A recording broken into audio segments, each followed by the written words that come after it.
আমরা জেনেছি আলো একই সাথে কণা এবং একই সাথে তরঙ্গ হিসাবে আচরণ করে। তো আলোর একটি ঘটনা হলো আলোর প্রতিফলন। আলোর প্রতিফলন কিন্তু যে কোনো ভাবে হয় না, একটা নির্দিষ্ট নিয়ম অনুযায়ী হয়।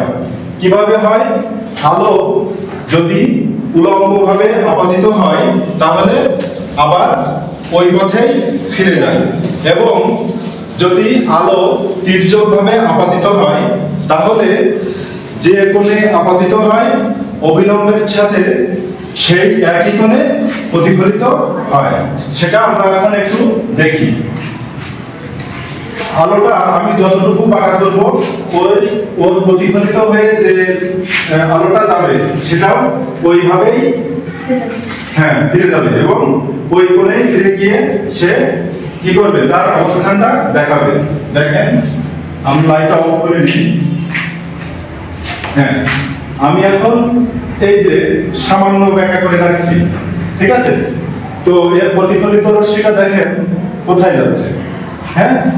আবার যখন আরেকটু ব্যাখ্যা করবো, আমার হাতের অবস্থান কিন্তু একই জায়গায় আছে, আমার হাতের অবস্থান কিন্তু আমি এক জায়গায় রাখছি, কিন্তু জাস্ট কোণটা একটু বেশি এবং কম করে দিচ্ছি, কোণটা একটু বেশি এবং কম করে দিচ্ছি।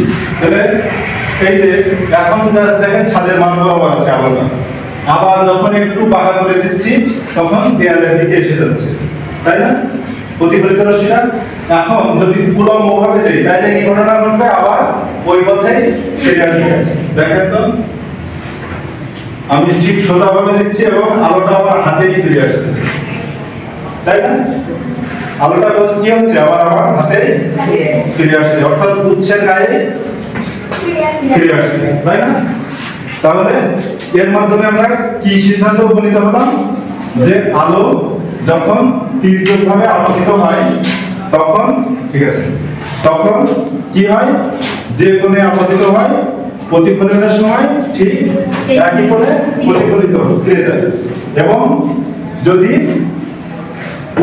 তির্যকভাবে আপতিত হয় তাহলে আবার ওই পথেই ফিরে যায়। ঠিক আছে?